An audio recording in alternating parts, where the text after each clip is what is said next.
Hello everybody, Peter the Book Lover here, and welcome to my channel.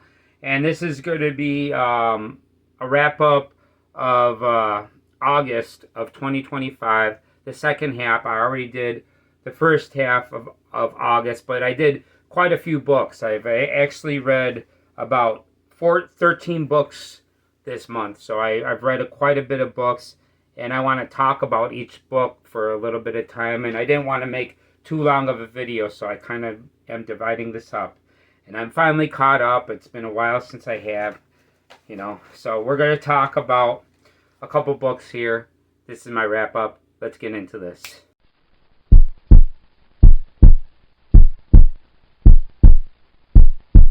Hello everybody, welcome here if you're new here. I am Peter the Book Lover. I have a YouTube channel where I talk about books and movies, and I have a great time doing it. Hopefully you'll have a good time too. And in this video, it's a monthly wrap-up of August of 2025, and I've done a lot of reading this month, although a lot of these are like really short books, but they're very interesting books, and I had a great time reading it. So we're going to talk about these books. But before I get into the books, I want to say, please do me a favor, subscribe, comment, and share, and all that wonderful stuff. It really would help me out if you did that. So thank you so much if you're doing that. You're awesome. So let's get into this. Okay, the last book that I talked about was Kiss the Girls. If you want to hear my opinion of that. Oh, here we go, a kitty on me. This is Sunshine. She likes to crawl on me sometimes. Isn't she lovely? I love her very much. Oh, she's got her claws though. Oh, that hurts a little bit. Okay, so hopefully I'm going to leave that in, because she's lovely, isn't she? Oh, I got to let her out. Okay, so there's Sunshine. It's nice to have that in the morning, a ray of sunshine. Okay, so the first book that I'm going to talk about is by Thomas Harris. And this is a book that came out in 1975. And this is the classic Black Sunday. Now, there's a great movie with Robert Shaw in it that's really great, and this book is actually a really great book as well. This is a story about some terrorists. One of them is an American, and some, I forgot what what country they're from. I have kind of brain freeze right now. But there's these terrorists from another country. They're Palestinians, probably. And they're planning on doing a terrorist event. And it's involving the Super Bowl. And it's also involving a blimp. And they're planning on putting a bomb on a blimp and blowing up a Super Bowl. And it goes into the details of how they got the plastic explosives over into our country. What they had to do to smuggle this plastic in. And the reason why this guy wants to do this terroristic attack on the Super Bowl. And it's a really, really interesting story. There's a lot of details in it. And it's really great. Now, the ending of the movie I enjoy more than the ending of the book.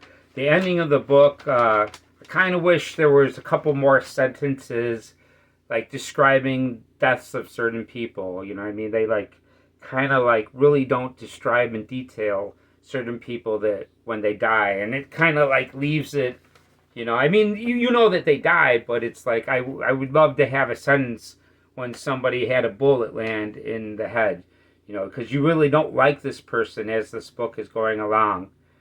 But this is a great book. I was really invested in it. I really enjoyed this a lot. Black Sunday is definitely a book you should read. Not as good as his other books. I mean, I really love, I've read, Red Dragon. Red Dragon is a fantastic book. And I also read Silence of the Lambs. I also read Hannibal. The book of Hannibal doesn't have the best ending, in my opinion. I like the movie ending of Hannibal opposed to the book ending. But the book Silence of the Lambs is one of my favorite books, and the book to Red Dragon is a really fantastic book too. It's really improves the movie if you read this book after watching the movie. You could watch the movies and then read the books, and it's still going to be great. It's really great stuff right there.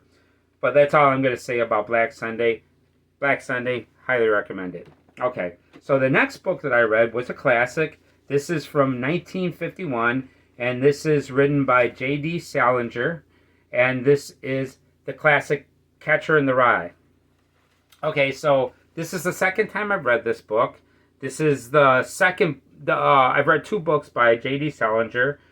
Franny and Zooey was the other one, and I've read this once, and then I read Franny and Zooey, and I've read this again.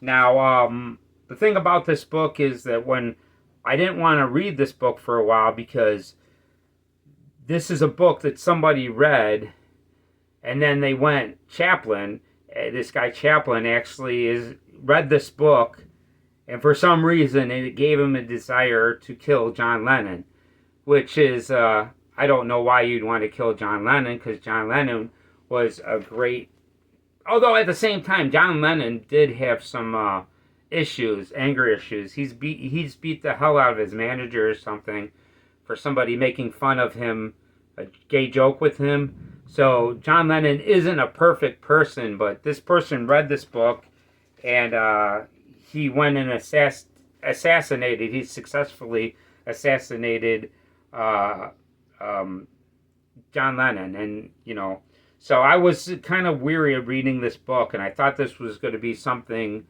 more, But what this book is really a story about this guy, Holden Caulfield. He's getting kicked out of school, and this is in the first person, so you're really in this guy's head for about 4 days, and you're in New York, and this guy is very critical on the people around him.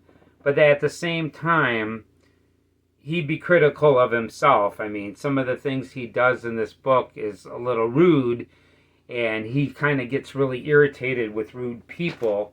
So I think he'd be irritated with himself. But it is a really interesting book. It's really great, great writing. You know what I mean? It flows really good. This is a classic. This is like, you go into a bookstore and, a lot of people, here's another cat of mine. That's Shy Kitty. But this is a very well-known classic. A lot of people recommend it. I think it's a great book. I'm going to read it again. But do not expect anything spectacular. It's pretty much, I don't know how you would describe it, just being inside this kid's head, and he's very articulate, So it's reading an articulate person kind of describing people and the way he feels about people, and it's really good. I really enjoyed it, and it's a lot of fun.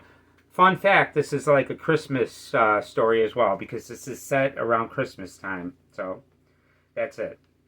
Okay, so the next book that I read is a book that came out in 2005, and this was written by Rosalind Shancir, and this is the book called George versus George. This is George Washington versus George III, King George, and this is the about the Revolutionary War, and this is really interesting because it's talking about George Washington and King George, and at the same time, it's not taking sides. I really love it. They're not making King George seem like a jerk. They're actually kind of defending him a little bit, and they're also kind of defending George Washington. And you're not going to hate either one of these people when you're done reading this book, and you're going to learn a lot about the Revolutionary War in America. I'm an American, so I've was taught this stuff in school, but I wasn't really interested in it back then. Now that I'm older, I'm really into this stuff a lot more. History books are really great, and this book had a lot of really interesting details. It gets into the Boston Massacre, then you got the Boston Tea Party, and then you got the first attacks, and it really covers everything. And it's a short book, but it really covers a lot of information on this Revolutionary War. And I really enjoyed this one. This was a lot of great, and it also had some really good artwork in it too. Great illustrations. So, George versus George, I definitely recommend it. Now, the next one is a book that was written by Richard Ammon, and this one came out in 2006. And this one's a little bit shorter. This is Valley Forge, and this is how George Washington spent the winter of 1776 to 1777, and he's at this place called Valley Forge. What he does in his leadership role, how the soldiers handled the situation because it was freezing cold. So they built these like makeshift cabins that have no window, just one door and a chimney and a roof and a chimney, and they built all these like little forts, and that's how they were able to survive because of these little forts they built. And you get into a couple of details of the soldiers and how they dealt with everything. Some of the soldiers were a little annoyed. They wanted to take off. And, how George Washington, like, expressed his leadership. Also, there was another general that was leading things. I kind of forgot his name. But, it was really interesting. I really enjoyed this little short book. And this is another one that had some pretty interesting artwork as well. So the next one, that's it for Valley Forge. And we're going to go to the next book. And this one is a biography. And this one was from 2006. And this is written by James Cross Giblin. And this is The Amazing Life of Benjamin Franklin. And yes, Benjamin Franklin had a very interesting life. He was raised in a very big family, and he worked as a printer for a while.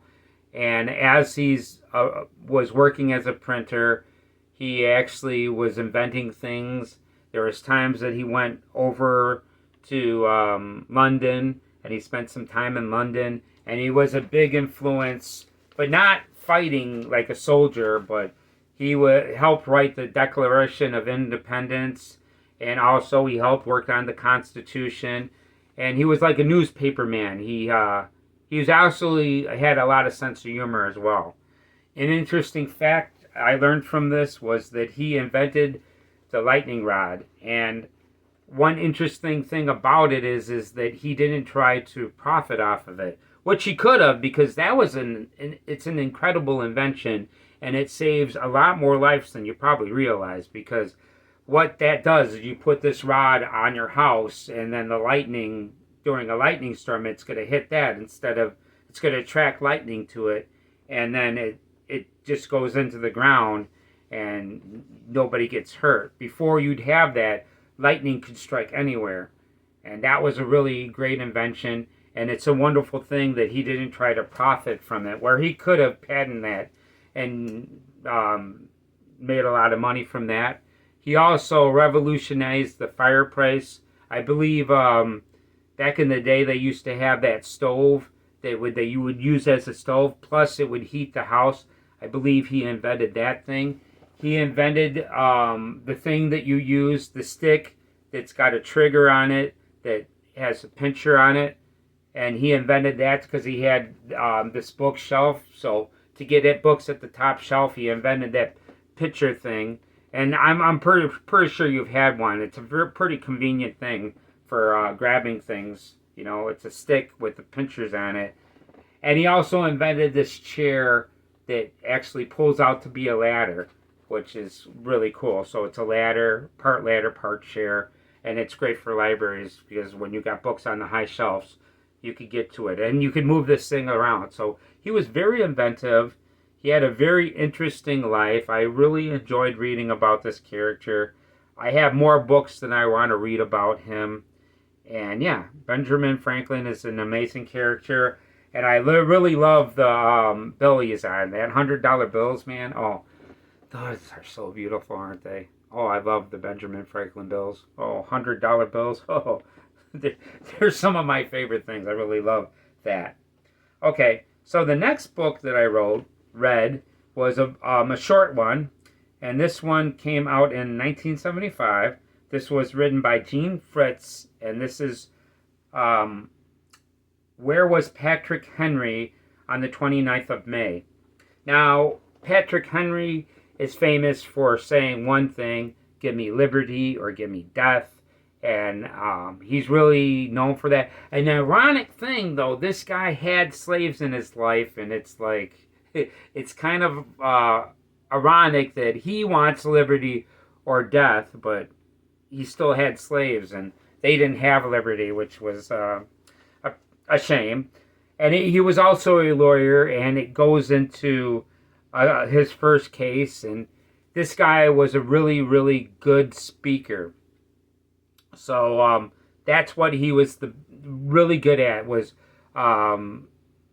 speaking to people. You know what I mean? He's like, I wish I could be as good of a speaker as him, because he could really portray a message and get people behind it and make people emotional of what he's saying.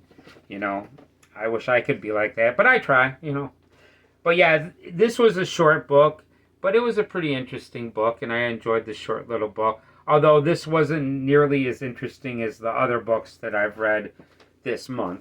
Okay? So that's all I'm going to say about that. And then the last book that I read this month, well, that I finished this month, and that is a book by Jim Murphy. And this was written in 2013, and this is called The Crossing. And this is another Revolutionary War book.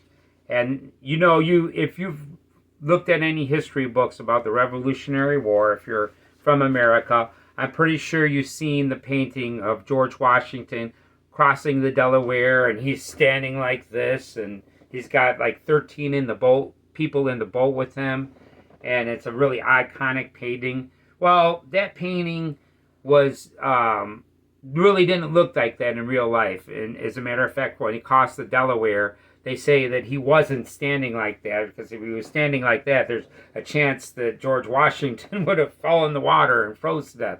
So he was sitting down when he crossed, but I really love that painting. That painting is huge. You know, it's, I think, 12 feet tall by 16 feet. So it's this huge painting. And it was actually painted twice by the artist that did it. And this story is really interesting. It's this book, though. The best part about it is George Washington is struggling through most of this book. He is literally at the point of losing his leadership role. They're about to give it to somebody else. People that had faith in him were losing faith in him, because he was just failing, and he was losing battles, and he was really not having a lot of luck. And then he crosses the Delaware River, and then he attacks a village, and he starts having that success, and then he has more successes after that. The first time he crosses over, that's not the crossing of the Delaware River. It's when he crosses again to where they have that famous painting. And it goes into the painting, and there's some really wonderful artwork in this book. And this was a really interesting book. I really, really enjoyed it a lot. And I learned even more about the Revolutionary War when I read this book as well. I really love these books. They were short. I was able to read them in a very short period of time, and I learned a lot from each one. So there you go. So that's all the books I've read. Now, I ended the month with, I started the book Crazy Horse versus Custard. I finished it as I made this video. I finished it now. That was a really interesting book to learn about Crazy Horse and learn about George Armstrong Custer.